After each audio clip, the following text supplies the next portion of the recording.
otra entrevista más con uno de los que va a estar como candidatos también a la Suprema Corte de Justicia de la Nación. Vamos a entrevistar a Irving Espinosa Betanzo.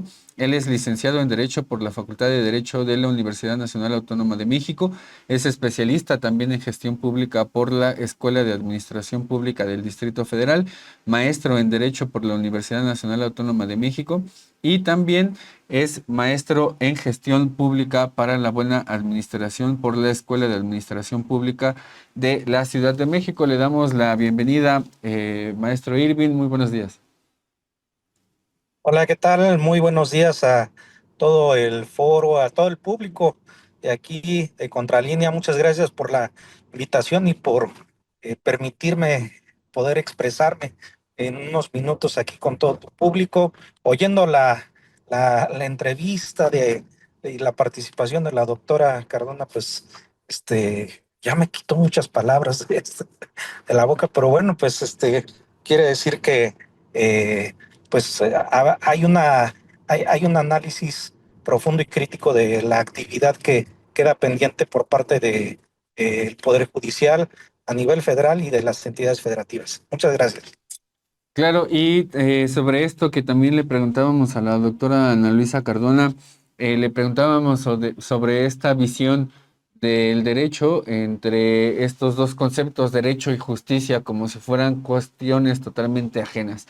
En esta elección al Poder Judicial lo que hemos visto es que hay un proceso, sí, de acercamiento a una forma de justicia que sea una justicia social. Preguntarle a usted qué reflexión le deja esta parte del acercamiento a la justicia a la población, pero sobre todo de acceder a una justicia con visión social. Bueno, es importante, además es imprescindible considerar que la justicia es un derecho humano y como derecho humano, pues todas las personas, por el solo hecho de ser personas, tenemos acceso a ella. Uno de los grandes problemas que ha tenido el sistema de justicia por parte, en el caso mexicano, tiene que ver precisamente con esta visión formalista que incluso contradiciendo los propios principios de la Constitución, ha privilegiado los formalismos procedimentales sobre la solución de los conflictos. Hay que recordar que nuestro artículo 17 constitucional dice que más bien lo que hay que hacer es solucionar los conflictos y dejando a un lado en algunos casos estos formalismos procedimentales. Y cuando nos referimos a formalismos procedimentales, nos referimos a temas, pues si te faltaron las copias, que no están las copias completas. Eso ha generado una situación en la que la gente pues dice de entrada, eh, por una situación meramente procedimental, van a negar el acceso a la justicia, a que la autoridad pueda revisar si la petición es conducente o no. Ese es un primer tema. Segundo, tú- desafortunadamente, y aunque para muchos eh, debiera de ser no como un sinónimo, pero debiera de estar totalmente vinculado el concepto de derecho con el concepto de justicia, la realidad de las cosas es que el derecho y la justicia ha estado totalmente desvinculado. Y fíjate, precisamente a raíz de la reflexión que hace la doctora Cardona, yo a mis alumnos, a mis alumnas, siempre les pongo como dato lo que dentro del derecho se ha conocido como la fórmula Radbruch, que señala que efectivamente la ley como tal, como norma jurídica, nos da seguridad jurídica. Pero cuando una ley es insoportablemente injusta o extremadamente injusta, esta norma jurídica debe de ceder ante la justicia, porque una de las finalidades del derecho es la justicia y entonces si no se cumple con esta finalidad, pues todo lo que se haga por parte del derecho, pues no puede cumplir su objetivo. Y para recuperar una expresión un poco más popular, es cuando el debido Cuando el debido proceso se constituye como el debido pretexto para no acercar a la justicia a la población. Pero también me interesa sobre todo con usted preguntarle las distintas propuestas que tiene para que la audiencia de Contralínea las pueda conocer, si es que no estamos violando ninguna ley electoral, porque como hemos visto, el INE se las ha gastado para darle una gran cantidad de lineamientos a los candidatos y a las candidatas. Sí, bueno, aquí desafortunadamente más bien parece que el INE en lugar de promover este proceso y la jornada electoral, lo que ha generado son lineamientos para impedir que la ciudadanía conozca las propuestas, las candidaturas y además eh, genere una participación amplia por parte de nuestra población en este proceso histórico e inédito. Pero ya en concreto, yo he agrupado las propuestas en tres grandes temas. Uno, combate a la corrupción. Hay que reconocer que esta reforma al Poder Judicial tiene su origen en la gran corrupción que hay, no solamente en el Poder Judicial de la Federación, sino en los poderes judiciales de las entidades federativas y temas que tienen que ver con el nepotismo, el tráfico de influencias, el conflicto de interés, son temas constantes y permanentes al interior de los órganos jurisdiccionales. Entonces, en el tema de combate a la corrupción es eliminar este tipo de malas prácticas. Segundo, una profundización en temas de derechos humanos, que no solamente tiene que ver con que los integrantes de la ponencia que estará a mi cargo conozcan a profundidad los temas en materia de derechos humanos, ni solo los protocolos de actuación para resolver con esta perspectiva, sino que además lo lleven a su vida diaria, porque pues resulta paradójico que las personas encargadas de impartir justicia, pues en su vida cotidiana no lo sean. Entonces, es un tema importante, el tema de derechos humanos tiene que llevarse a la vida incluso personal. Claro que uno como autoridad no puede incidir, pero imagínate, vimos hace algunas semanas un video que se volvió viral en redes donde un funcionario judicial amenaza a un policía diciéndole que le va a dar tablazos porque el policía solamente cumplía con sus deberes. Entonces, a ese tipo de extremo, pues no tendríamos que llegar. Y tercero, la cercanía con la ciudadanía.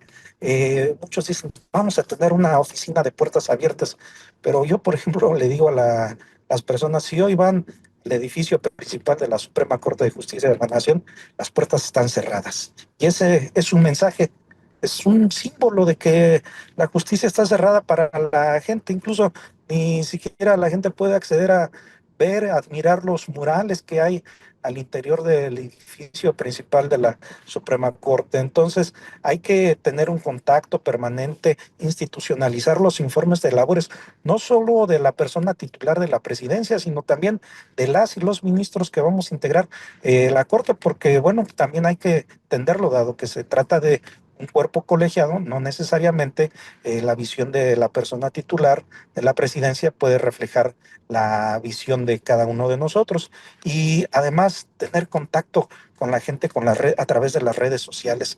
Creo que este proceso que estamos viviendo generó que todos los candidatos tuviéramos que crear cuentas y quienes ya los tenían, pues, potencializaran sus cuentas de redes sociales.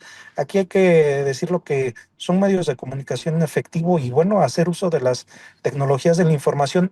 Ojo, también hay que considerar que no todas las personas en nuestro país tienen acceso a las tecnologías de la información y de la comunicación. Llega a haber una brecha de carácter digital que puede generar desigualdad y que eso también hay que cuidarlo porque todas las personas en cualquier parte del país deben de tener acceso y comunicación con los próximos ministros y ministras de la Suprema Corte. Claro, también ahí el Poder Judicial y sobre todo la Suprema Corte de Justicia tiene este programa de Justicia TV que podría servir también para informarle a la población no solamente por la vía del internet, sino a través de la televisión pública o quizás hasta la radio, otro tipo de información para acceder también a a las distintas actividades que tengan ahora con la conformación de esta nueva Suprema Corte de Justicia y también de los otros cargos que estarán ahora en elección. Maestro Irving, también quisiera preguntarle sobre cuál es su perspectiva respecto a esta Suprema Corte de Justicia que ya está terminando y que con ello termina también una era de la impartición de justicia en México. Una era que estuvo marcada sobre todo por hechos de corrupción, por un imperante nepotismo, por este tipo de resoluciones, perdón, a modo para favorecer a ciertos poderes fácticos, políticos, económicos, incluso también con esta política de los abadazos. ¿Qué reflexión le merece esta Suprema Corte? ¿Cuál fue el mayor daño que le hizo a la nación y al pueblo de México esta Suprema Corte que se está yendo? Bueno, de entrada hay que decirle a la gente que pues uno de los daños fue el engaño que generó a la ciudadanía. Esta idea de cubrir todas las decisiones políticas, de vestirlas de decisiones judiciales, pues engañó a la población. Afortunadamente fue la propia gente la que decidió que existiera una reforma al Poder Judicial. Además, hay que decirlo, le quedó a deber a nuestro pueblo temas de justicia. O sea, la justicia como un derecho humano está totalmente alejado de la idea de nuestra sociedad. Nadie que, que, que haya tenido necesidad de ir a un tribunal va con la seguridad de que va a encontrar a un juez imparcial, objetivo, honesto, justo. Más bien van con la incertidumbre de, primero, y eso también hay que decirlo, de que su abogado o abogada no, como se dice coloquialmente, no se venda. Que además no le toque un juez corrupto, porque entonces quien obtiene una resolución favorable es quien tiene mayor poder económico. Y pareciera que la justicia entonces está a subasta, ¿no? De quién da más. Y eso se ve traducido desde la posibilidad de, primero, poder contratar o no a un abogado privado. Segundo, el grado de especialidad y conocimiento de las y los abogados. Y bueno, pues tercero, pues a veces las malas prácticas judiciales. Entonces, eh, desafortunadamente, y hay que decirlo, eh, la Corte le quedó a deber al pueblo mexicano. Afortunadamente estamos en un momento histórico en el que las y los mexicanos tenemos la posibilidad de cambiar profundamente la integración de la Corte y además con una visión social del derecho. Y esto pues lo vamos a poder hacer este 1 de junio, yendo a votar por las personas juzgadoras. Claro, y respecto a esta nueva corte que quede después de la elección al Poder Judicial, ¿será necesario transformar también los lineamientos, los reglamentos, incluso la misma ley orgánica del Poder Judicial para ponerla a tono a este nuevo momento que vive la vida pública del país? ¿O se puede simplemente instalar, como decía el expresidente Andrés Manuel, se puede poner este tipo de vino en botellas viejas? ¿O sí será necesario transformar realmente al Poder Judicial con este tipo de reglamentos, con este tipo de leyes orgánicas que tiene actualmente? Pues obviamente hay que transformarlo y para ello, bueno, ya existe una reforma, incluso se crea una nueva ley orgánica del Poder Judicial. Ya existe. Lo que ahora va a quedar pendiente a partir de la nueva integración de la Corte, pues es la creación de dos instancias fundamentales para el funcionamiento interno de la Corte y sobre todo para la correcta actuación de los órganos jurisdiccionales, como va a ser el Tribunal de Disciplina Judicial y el órgano de Administración Judicial. Dos entidades que van a sustituir al Consejo de la Judicatura. Mira, la verdad es de que da pena decirlo, pero en el argot de las y los abogados, pues por ejemplo, al Poder Judicial de la Federación se le conoce como el Poder Familiar de la Federación por toda la red de vínculos familiares que se generaron, y al Consejo de la Judicatura pues se le conoció como el Consejo de la Caricatura. Y así está en el argot de las y los abogados, porque omitió su deber de vigilar, investigar y sobre todo sancionar al personal jurisdiccional que realiza malas prácticas. Entonces, sí, en algún momento pues tendremos nosotros la posibilidad de, eh, de, de recomponer esto, hay un avance con la reforma constitucional, con las reformas constitucionales que hay en las entidades federativas, con la nueva ley orgánica que ya prevé la nueva integración de la Corte, como se está previendo elegirse para el próximo 1 de junio, pero además también esta reglamentación que le corresponderá sobre todo al órgano de administración judicial. Claro, para ir cerrando esta entrevista, algo que crea que es importante que la audiencia de Contralínea conozca y sepa de este proceso y también de usted. Bueno, yo considero que es importante que la gente primero conozca los perfiles de las y los candidatos. Ojo, desde mi punto muy personal de vista, no es suficiente que las y los candidatos tengan los altos grados académicos.